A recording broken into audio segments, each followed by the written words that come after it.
गैरविचार अजिबात करायचा नाही या मताचा मी आहे. विधानसभेचं अधिवेशन चालू आहे, पण या अधिवेशनामध्ये दोन पक्षाच्या आणि मंत्र्यांच्या गँगवॉर बद्दल चर्चा होते. त्यासाठी सभागृह तटून होत. कोण कुठला तो खरा खराताच्या मुद्द्यावर आवाज उठतो. पण 50 वर्षामध्ये पहिल्यांदा काहीतरी सरकारकडे मागायला आलेल्या या कोकणातल्या शेतकऱ्यांकडे मात्र दुर्लक्ष केलं जातं. एवढंच नव्हे तर या आंदोलनाला एक प्रकारे वाहतूक बनवलेली, याचा अर्थ तुम्हाला अद्दल घडवण्यासाठीच ही वाहतूक बनवलेली असं म्हटलं तर काही चुकीचं ठरणार नाही. म्हणजे उन्हात दिवसभर करपून मला इथं आम्ही आमची सोय बघितलेली आहे. पण प्रशासनाला हे माहिती नाही, अरे छत्रपती शिवाजी महाराजांची अवतार आहे.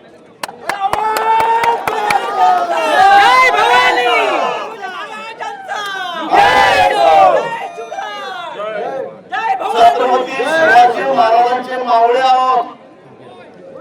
कात्रजचा घाट कसा दाखवायचा आम्हाला चांगलं माहिती आहे, आणि शाहीद देवराची बोट कशी छाटायची हेही चांगलं आम्हाला माहिती आहे.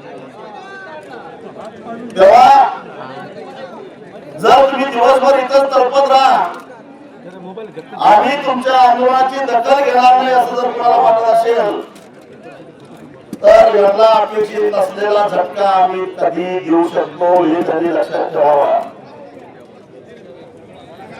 35 वर्ष तेच केलेलं आहे. आम्हाला घरी धरू नका, आणि त्यामुळं मला माहित आहे की सगळ्या वाटा या नदीला जवळ मिळतात, सगळे ओळ नदीला जवळ मिळतात. मग नदी अडवली तर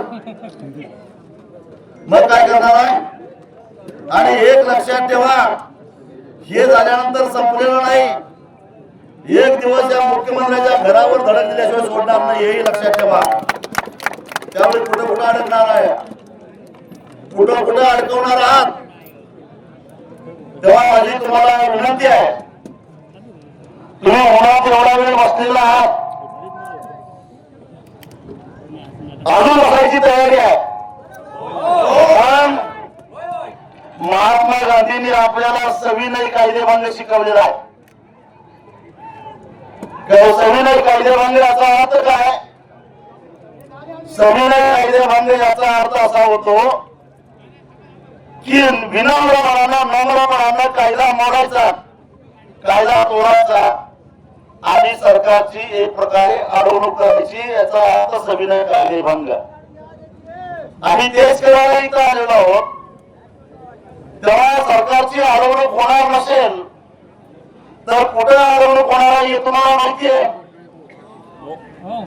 आता जर का उन्हाळ्यामध्ये आपण इथं एकत्र बसत असू तर उन्हामध्ये 5-6 किलोमीटर चालायला तुम्हाला काय अवघड आहे का? राजू शेट्टी तुम आगे बढ़ो, हम तुम्हारे साथ हैं. राजू शेट्टी तुम आगे बढ़ो, हम तुम्हारे साथ हैं.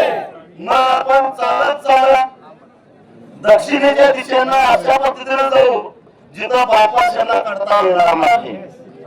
असं करूया आणि तिथं गेल्यानंतर आपण आंदोलन चालू करू आणि पुढे काय करायचं ते तिथे गेल्यावर करू. राजू शेट्टी तुम आगे बढ़ो.